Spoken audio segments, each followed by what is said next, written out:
Right, here we have the Royal RBK 4645 chainsaw.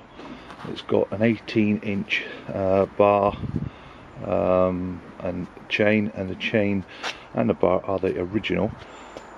This was actually my personal saw that I bought new about just over a year ago or so, to cut down a couple of large trees, which it did with ease.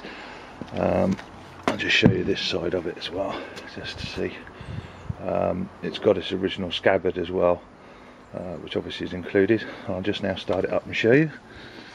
So let me just turn it on. If I lean you there a minute. As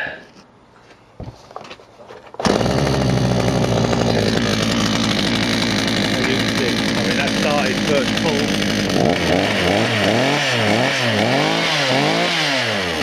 And it works and it's good. Put the brake on to show that working. So the brake works. And that's off again. There we have it. It's a very nice saw, and it's now available for sale.